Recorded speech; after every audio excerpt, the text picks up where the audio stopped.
If you like Halo, if you're a Halo fan, there's a pretty good chance in the past 2 years that you've been upset at Halo, or at the very least, the state of the franchise.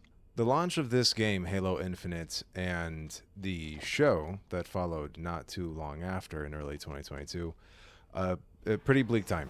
It wasn't a great time to be a Halo fan. I haven't seen the show. Well, I saw the first episode and just decided after that, not for me. Clearly. Now, I did not think that was going to be like their manifesto, where it is clearly not for the fans. But yeah, I've seen how silly it gets. I've seen clips. I've seen the cheeks, and it is wackadoodle, man. It is wackadoodle. That being said, I say that the game Halo Infinite is actually pretty dang good, and I highly recommend it. This is not something that I could have done before. You see, I have put over 1,000 hours into this game. I haven't actually checked, maybe like 1,500 hours. And the reason for me doing so is because I do think that the 30-second gameplay loop, the actual sandbox of this game, is genuinely just really good, just crisp, really delicious. And so, even though that it was very featureless and it didn't have a lot going for it at all, except for its gameplay. That was enough for me. I just really, really enjoyed jumping into, the few game modes that there were and shooting people with the assault rifle and the pistol and the battle rifle, and that was enough for me. And it was really good to do that over and over again. It's still very satisfying. I think it's some of the best Halo gameplay, like franchise-wide. I'm still nostalgic for the way that the old Halos played. Like, I still really like Halo 3 and how that game plays. But Halo Infinite, it's good. It's good. And so that's what pulled me through. I understand that that is not enough for most people. So, most people, I'm telling you, and this may be old news at this point, jump back in. It's really good. I know that it seems like a meme. It's a joke. It's fun to have that narrative that just 343 is the worst thing ever, and Halo is dead to us all. But it's not. The trajectory is good, and this game we gotta praise it at some point. My first point is it's free. The multiplayer anyway. It's free to just jump in and try it out at this point. It was always free. But there wasn't really a lot of reason to go in and enjoy this free multiplayer. Now I'd say yes. The other thing is that this is year-old news at this point, but the leadership that has brought the Halo franchise to, joke status the past several years is mostly gone, if not entirely, from what I understand. Like, the key top 3 or 4 people that have been leading the franchise are no longer there. It has been handed off to people that have been there, the people beneath them. Pete Heinz, I hear Mint Blitz talk about him, and I read it all the time, but I can never remember if it's Heinz or Hintz or, oh God, I really should nail that down. But in any case, this lead, Pete Heinz, and his team that he has been working with, they're responsible for bringing Halo Master Chief Collection from the abyss, back from the brink. Also recommend. It's in a good state. They're doing the same to Halo Infinite, and it is now that I think you're really starting to see the fruits of that change. You could argue maybe that you could start to see it earlier this year, because there were some changes. Like, go back and look at some old Mint Blitz videos, or just Halo videos from early 2020, and see that's when you start to see the overall sentiment of this game start to kind of shift a little bit. It's like, okay, still not happy with where it's at, but I feel like there's something happening.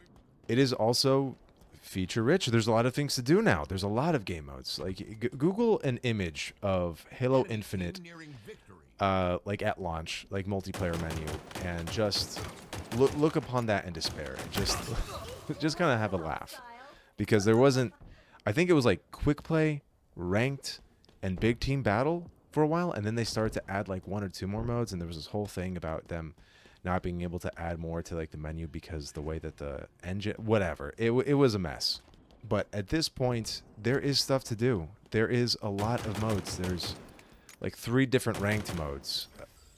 Here, I'm going to see if I can actually go back here and show you. Like, okay, so by comparison, a lot more things to do now.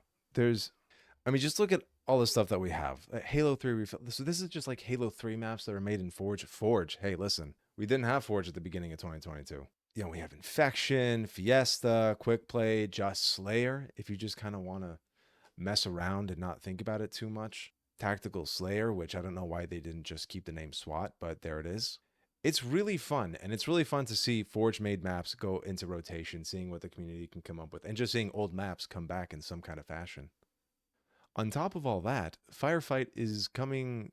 I mean, I'm recording this the day before they launch it, but it is coming tomorrow, and it looks incredible. It is a King of the Hill style of Firefight, something that I don't think that we've really had before. I'll post the link in the description. Oh my god, I hope I remember to do that, because every time I say that I'm going to post a link to something in a description, I just forget to.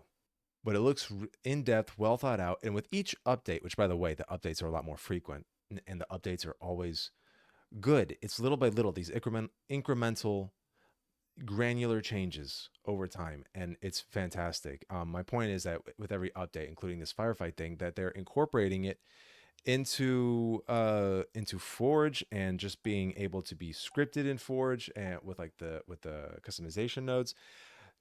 They're giving us more tools with every update to be able to play the game how we want, on top of making, you know, a matchmaking version of it, so we can just kind of just jump in without having to think about it too much.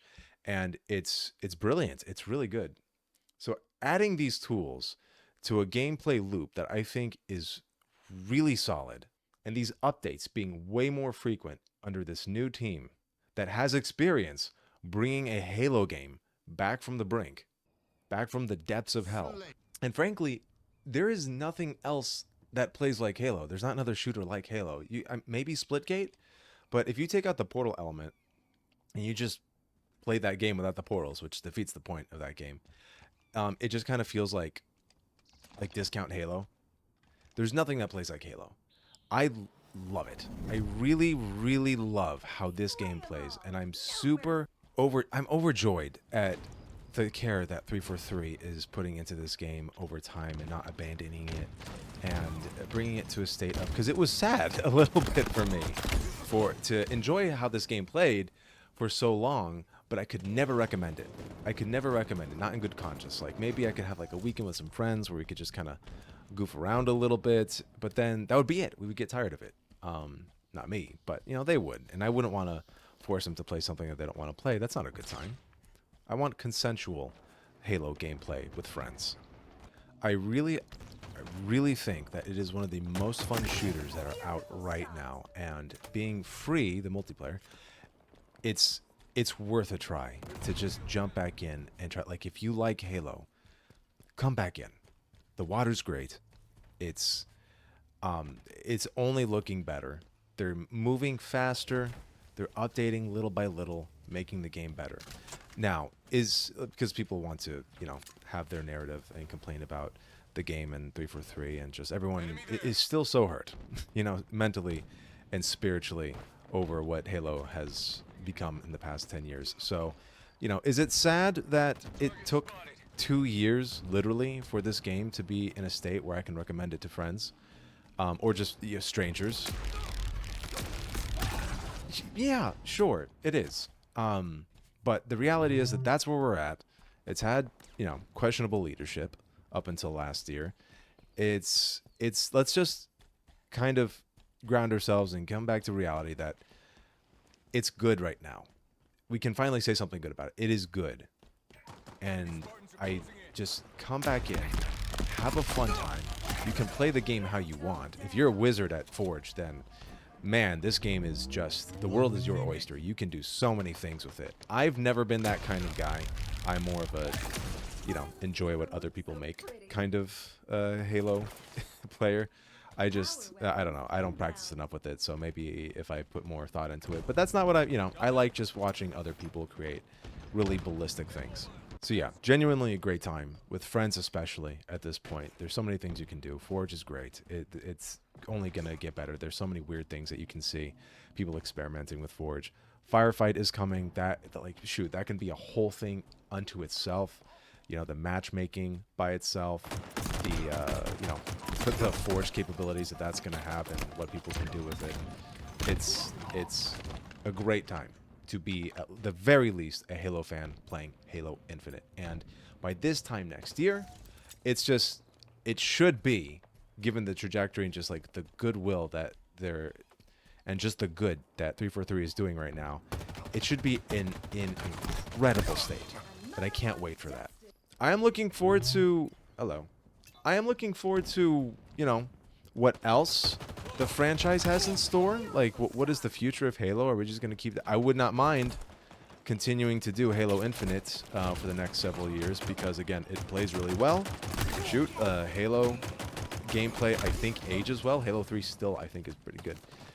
But I guess the future of Halo is going to be highly dependent on what the future of, well, of whatever that project is, that Battle Royale thing that they're going to do. I even forgot what it is because it's been so long since we've heard anything. But it has a Tatanka, Project Tatanka. Yeah, I don't know.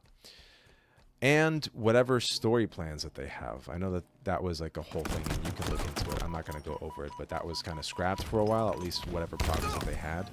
And so, yeah, what does the continuation of Halo Infinite's story with Master Chief look like? But we don't know right now. That's kind of in flux. Now, I realize that I have spent this entire time talking about Halo Infinite and just its multiplayer. I have not talked about the campaign. The campaign is a whole other bag of worms that maybe I'll make like another video talking about that separately, but I don't feel the same way. Like whatever goodwill that they've won over with me for multiplayer, I don't feel the same for campaign. Try it out if you have Game Pass, because at that point, you know, you've already paid for it. Might as well. But if not, I don't know. It's just okay. Okay, I don't mean to end the video on kind of a downer like that, but it's really good. Trust me, it's really fun. Like, get on with some friends, get into big team battle, get into like Forge, explore the stuff people are making in Forge, and have a blast. If you like this, you know, give it a like, subscribe maybe if you like it. If you don't like it, subscribe maybe. It might be more important if you gave it a like. I'm not entirely sure, but I love this game. And I would like to put more stuff out there for this game. And I'm not going to quit doing like Guild Wars 2 and stuff like that. Because, again, I am going to do the story. I'm so sorry. I am going to do it. I am. But my main idea was to do that while streaming. And that backfired when I just can't figure out what's going on with my mic during streaming. But otherwise, I don't know. Just have a good one.